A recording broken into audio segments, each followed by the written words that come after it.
There is no true success without emotional success. Yet of the more than 3,000 emotions that we have words to describe, the average person experiences only about a dozen different ones in the course of an average week. We must remember that this doesn't reflect our emotional capacity, but rather the limitations of our present patterns of focus. There are 3,000 words in the English thesaurus that describe various emotions. In that, 1,051 words describe positive emotions, while 2,086, almost twice as many, describe negative emotions. Well, what this means is that we've made so many words to describe an unpleasant emotion, and we tend to focus more on what is unpleasant about life than looking at the bright side. Life is an emotional experience. The quality of emotion you experience every day ultimately determines the quality of your life. And above all, your happiness depends on it. One key problem with most people is that they're not able to understand what they feel, or they find it hard to name their emotions. This is a place where you need to become emotionally intelligent and become emotionally aware of the feelings you're experiencing. Emotional intelligence is your ability to identify what you're feeling, why you're feeling it, and how your feelings not only affect you, but all those around you. So when we learn to become more emotionally intelligent, we begin to master self, really know thyself, and understand what it is that is keeping you stuck, what limits you, and what triggers you. What gets you angry, what gets you sad and hurt, what causes you to take things so personally. So when you are improving your emotional intelligence, what that'll allow you to do is become less reactive and more interactive with conversations. When you're in control of your emotions, you're emotionally intelligent. When emotions are controlling you, you're acting irrational and emotionally enslaved. The only way to effectively use your emotions is to understand how they all serve you. You must learn from your emotions and use them to create the results you want. Emotions are action signals. Very often, their meanings are hidden, and we seldom ignore these hidden messages. There's so much to learn from an emotion, even the unpleasant emotions. All emotions are a call for action. Once you're familiar with the hidden messages in emotions and its action signals, your unpleasant emotions can become your ally. Learning to use these signals frees you from the fears and allows you to experience all the richness of which we humans are capable. There are hidden messages in every emotion. We're aware of the messages behind our pleasant emotions, but we're not well aware of the messages behind our unpleasant emotions. When we do not understand our emotions, they become unpleasant experiences to us. All negative emotions contain within them positive messages or instructions that can help us grow as better human beings. We experience emotions for several reasons.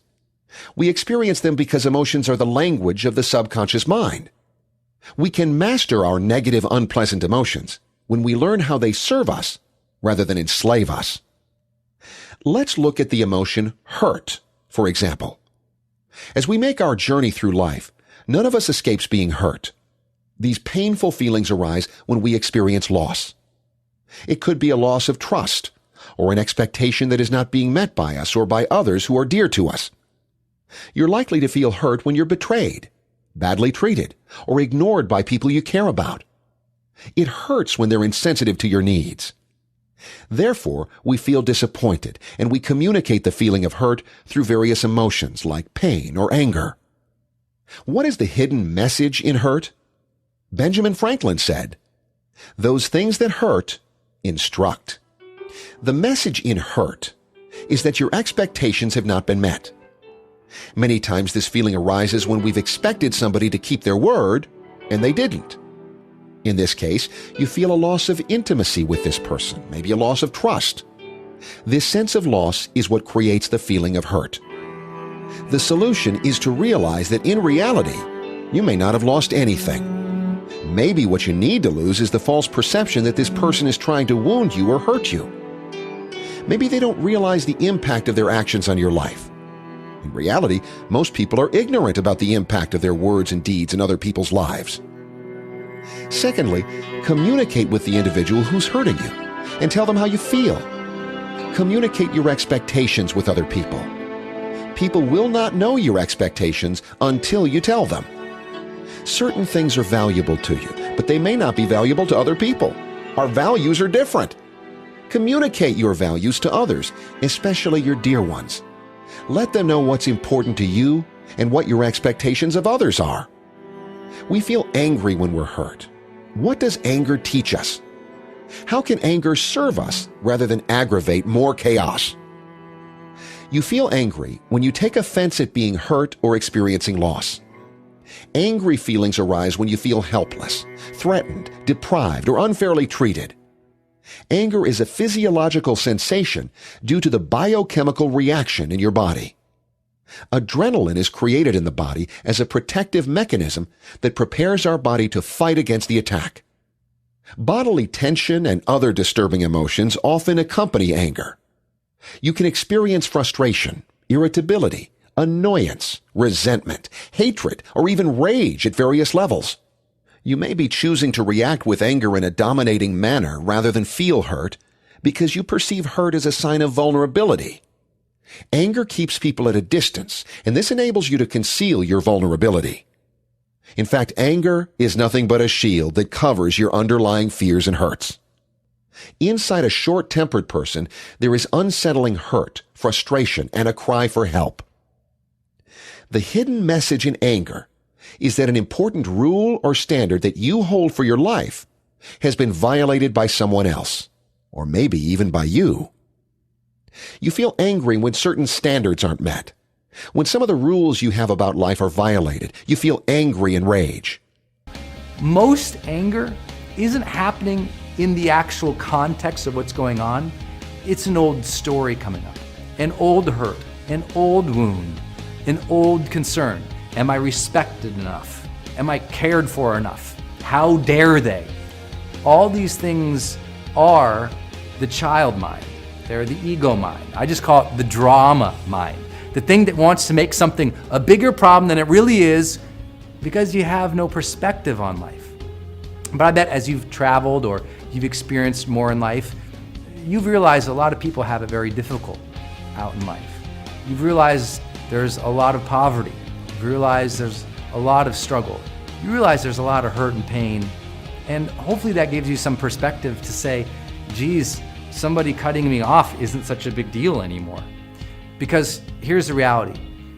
Especially if you keep getting angry about the same thing over and over and over again, you are a victim of the drama mind. And that victim is you. You have the ability to turn that off. And the way you do it is wait.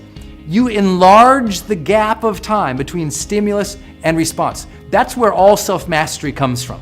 Enlarging the time between stimulus and response. So now it's not the drama mind, it's not the impulsive mind, it's the intentional mind. Anger is no way of telling other people that you're right and others are wrong. Anger is not the display of superiority. Anger is the loud cry of an unsettling hurt. See, anger is a secondary emotion. The primary emotion is frustration. Primary emotion is frustration. Frustration is wanting something and not getting it. I want to have a certain thing happen. I want to get this thing. I want to experience a certain opportunity or thing happen in my life. If you want to get past anger, you have to stop it at frustration. It's okay to want what you want, but you got to quit that negative thinking, that negative self-talk pattern of, you're bad, I'm going to punish you. See, the moment you start to make that demand, I've got to have my way, and then blaming them, you're the problem, you're what's wrong here. When you do that, you automatically get sucked into the drama. You experience the emotion of frustration due to your rigid beliefs and thinking. When frustrations hit you, and surely they will on many occasions, remember to become more flexible and adaptive to change your viewpoints on something that are currently producing negative results. The message in frustration and disappointment is that your brain believes you could be doing better than you currently are. Frustration is very different from disappointment, which is the feeling that there's something you want in your life but you'll never get it. Constant frustration means that the solution to your problem is within range, But what you are currently doing isn't working, and you need to change your approach in order to achieve your goal. Take care of your frustrations in life. It's a way life is teaching you that your life is off the track and off the course. When you're not using your talents, gifts, and resources to the full extent, you become frustrated. When you don't get the results you want, you get frustrated. Sometimes you can experience this emotion without any trigger. When you focus too much on life's problems, you can get frustrated. Constant irritability, feeling of annoyance, discomfort, and a state of unhappiness stems up as a result of continuing frustrations. As frustration grows, and when you begin to accept helplessness as a result, another major emotional state strikes you. That's called the Big D, depression. When you suffer pain and loss and do not express and resolve your feelings of helplessness, hurt, anger, and grief, you will eventually experience depression. When you're depressed, you tend to focus on your losses, your inner emptiness, unfulfilled dreams and problems. You may experience a feeling of helplessness and worthlessness. According to Martin Seligman, the father of positive psychology, in his book Learned Optimism, he writes, "A pessimistic explanatory style is at the core of all depressed thinking. A negative concept of the future, the self, and the world stems from seeing the causes of bad events as permanent, pervasive, and personal, and seeing the causes of good events in the opposite way." The state of depression is sending a strong message. The hidden message in depression is to find a purpose in life. The message is invoking the depressed to reevaluate what is absolutely important to them. If anyone is paying more attention to minor things in life, ignoring the majors, then that is the primary reason to make someone feel depressed in the first place. Depression sends the message to prioritize what is important to you, instead of feeling burdened and helpless. Those who lose sight of their priorities in life will always feel burdened, and they feel sick most of the time. People who are depressed are the most ungrateful people on earth. They don't focus on their blessings. They look at what's missing, and they whine about what's lost, and seldom think about what can be gained. We tend to experience depression when another emotion is not well handled by us. That emotion is grief. Grief occurs when we experience a major loss. Grief happens when you feel like there's no empowering meaning for something that has happened, or that your life is being negatively impacted by people, events, or forces that are outside your control. The excruciating pain of losing a loved one can be the most severe suffering we ever endure. The answer to grief is acceptance. Accept the things that can't be changed, and change the things that can't be accepted. When you feel that it's appropriate to start letting go of grief, start focusing on what you can control, and realize that there must be some empowering meaning to it all, even though you can't comprehend it yet. What stops us from expressing the emotion of grieving is the emotion of fear. Fear is nature's way of protecting you from real and current danger. It prepares you to escape from harm. Fearful emotions include everything from low levels of concern and apprehension to intense worry, anxiety, fright, and even terror.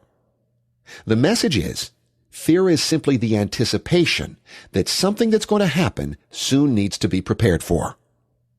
Fear is telling you to be prepared to deal with something negative or uncomfortable from happening. It's telling you to prepare for your plan B, or the worst case scenario. Don't permit fear to control your life. Absolutely refuse to. Someone said, fear knocked on the door, faith opened it, and there was no one there. You see, you eliminate fear through intelligent action. Face the thing you fear, and fear will leave you. Fear is caused by the unknown. If there's something you're afraid of, go study it, understand it. Talk to someone who's a professional in that particular area. But for goodness sake, don't let it control your life anymore. Think of the people that are afraid to go into their own business. They're afraid to move to the place they'd really like to go. They're afraid to ask the girl or the guy for a date. What are they doing? Their life is drying up. It's shrinking. We're only here for a short time. Make it a good time. Get rid of the fear. Face it. A state of emotion that can disconnect us from the rest of the world is the emotion of loneliness. We all suffer the misery of loneliness at some time in our lives. You feel lonely when you experience yourself as separate and disconnected from others. When the pain of isolation is overwhelming, you feel heartbroken. Loneliness is an authentic sign of unfulfilled social and intimacy needs. When you are emotionally unavailable to people, you detach yourself from people, and as a result, you'll experience loneliness and boredom. You have the urge to connect with other people, but you have fears that stop you from connecting with other people. As a result, you withdraw into yourselves, making yourself unreachable and unavailable to people who love you. Many irrational ideas and assumptions lead to the feelings of loneliness, including thoughts like, "No one likes me," "There's no one available," and "Everyone is busy and selfish with their lives and they have no time for me." Loneliness can be temporary, but emotional isolation and social phobia can become clinical cases. The message of loneliness is that it's time to connect with people. It means you really care about people and you love to be with them. You need to find out what kind of connection you need with somebody right now and then take action immediately to make that happen. It means you need to start enjoying the pleasure of companionship. Loneliness is telling you to overcome all your fears about trusting people. All negative emotions ask you to change your perceptions. They tell you to change the meaning you associate with things, events, or people. Certain things, if you continue to view them as painful, they'll be painful to you all through your life. If you can change the meaning attached to almost anything, then you can change the experience itself. One of the dangerous emotions that can take away your drive to live a fuller life is the emotion of self-inadequacy or unworthiness. The feeling of unworthiness occurs anytime we feel we can't do something we should be able to do. This emotion of self-inadequacy is sending you a strong message, pleading you to work on yourself. This is a personal development message that if you work on certain areas, you'll become better at it and you can achieve your desired outcome. The message of unworthy feelings is that you don't presently have a level of skill or aptitude necessary for the task at hand. It's telling you that you need more information, understanding, knowledge, strategies, tools, and confidence. It's an invitation to build skills to tackle challenges that are overwhelming. One of the fastest ways to build self-confidence is to think through clearly who you are and what you want, to think about the skills that you will need to build a wonderful life and career, and then to work every day on becoming better and better at something that is important to you. What happens is, as you feel better and better in these skill areas, people will compliment you and say, "You know, you're very good at that," or "You did a good job at that," or they'll stand back and be amazed. And as they admire you for your improving skills, your self-confidence in your ability to do that thing goes up and up. When you stop focusing on your growth and start getting bothered about other people's growth, a person will become envious. Envy is a self-destructive emotion. Envy results from feeling deprived, not necessarily because you don't have enough, but because someone has more.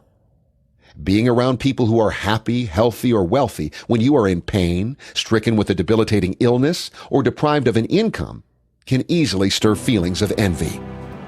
When you feel envious, interrogate yourself. Unlock the boons from this unpleasant emotion. Ask yourself some self-improvement questions. How can I make my life better than what it used to be?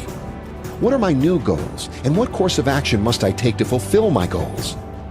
What skills must I develop in order to succeed? What is it that I can do to contribute to the world? The emotion of guilt, regret, and remorse are among the emotions human beings do most to avoid in life. And this is valuable. Healthy guilt occurs when you hurt or wronged another person or yourself. You regret your actions and feel undeserving, wrong, stupid, ashamed, sorry, or disappointed in yourself. It occurs when your anger is turned inward. When you experience the emotion of guilt, it tells you to fix certain things in life that are fixable and solvable. It invokes your commitment to rise above your expectations. It tells you never again. It tells you no more of this, or enough is enough. You feel regretful when you didn't take the action you should have, or you took the wrong move, violating your gut feelings. Guilt tells you that you violated one of your own highest standards and that you must do something immediately to ensure that you're not going to violate that standard again in the future. When guilt is not handled properly, it can turn into resentment. Unforgiveness is a toxic emotion because it does more harm to the person who is not willing to forgive. Forgiveness can be a very difficult step, but one that may be essential to your getting emotional closure. Forgiveness is a liberating experience. Forgiveness sets you free. Remember to analyze these. You haven't forgiven when you still have regrets, when you're not on talking terms with someone, when you still hold grudges toward someone, when you still hold someone responsible for all your problems, when you still have not accepted the reality, when you hold negative energy towards someone or something, or when you say, "I can't forget the things he or she has done to me." Forgiveness really means letting go. Well, the reality is, if you go through life, you're going to be hurt. The reality is, every single one of us as human beings has our weaknesses, and we do the best that we can do based on where we are at in our level of consciousness and in our level of humanity. And so if someone has hurt you, I mean, we've all been hurt. If someone has hurt you, please, first of all, just remember, they were doing the best that they knew how to do based on where they are at in their journey through life. So forgiving them is something that not only do they deserve, but forgiving them is a gift you give yourself. I once heard someone say, when you're going through life, not having forgiven someone that has really hurt you, it's like you're carrying that person through life on your back. Forgiveness is not a feeling that you must passively wait to wash over you. It is a deliberate choice to free yourself from the burden of bitterness, anger, and hatred. When you forgive someone, you're literally setting a prisoner free. The greatest human goal is peace of mind. And the greatest obstacle to peace of mind is anger and blame aimed at other people. In order to eliminate anger and blame, you have to learn to forgive. And there are 4 people that you need to forgive if you're really serious about changing your life and learning how to live in the present. The first people you have to forgive are your parents, living or dead. You must absolutely forgive them for every mistake they ever made in bringing you up. At the very least, you should be grateful to them for giving you life. They got you here. If you're happy to be alive, you can forgive them for everything else. Never complain about them again. The second persons you must forgive are the people from your marriages or relationships that didn't work out. These intimate relationships can be so intense and so threatening to your feelings of self-esteem and self-worth that you can become angry and unforgiving toward these people for years. But remember, you were at least partially responsible for the relationships in your life that didn't work out. Have the personal strength and integrity to say those magic words, "I am responsible." And then think of ways that you were responsible for the relationship rather than thinking of reasons why the other person is to blame. Forgive the other person and let him or her go. Say these words, "I forgive him or her for everything, and I wish him or her well." Each time you repeat this, the negative emotion attached to the memory will diminish, almost like turning down the heat on a pot. It gets cooler and cooler, and soon it will be gone forever. Now, the third person you must forgive is everyone else in your life who has ever hurt you in any way. Let them go. Forgive every boss, every business partner, friend, or crook, or betrayer who has ever caused you grief of any kind. Clean the slate and forgive and forget. Wipe away each of their names and wipe the images off by just saying, whenever you think of them, "I forgive him or her for everything, and I wish them well. I forgive them for everything, and I wish them well." The fourth and final person you have to forgive is yourself. You must absolutely forgive yourself for every silly, senseless, wicked, brainless, thoughtless, or cruel thing that you've ever done or said. Stop carrying these past mistakes around with you. That was then, and this is now. Think of it this way. When you did those things in the past that you still feel badly about, you were not the person that you are today. At that time, you were a different person. You were younger and less experienced. You were not your true self as you are today. You were an immature version of the person that you have become with experience. So stop beating yourself up for something that occurred in the past, something that a different person did, not you, and something that you cannot change. Take control of your emotions. Name them, tame them, and use them to direct your life to greater advantage. When you feel an unpleasant emotion, talk back to that emotion. When you feel angry, ask yourself a question. What am I angry about? When you feel low, ask yourself, what am I sad about? How can I be joyful at this very moment? What are these feelings trying to teach me? What is the hidden message in this emotion? You are the source of all your feelings and are always responsible for your emotional responses. So make your primary focus internal. Blaming others for your feelings is a waste of your energy. Remember, people and situations can only trigger what is already inside you. When you get angry, people are triggering the existing anger inside you.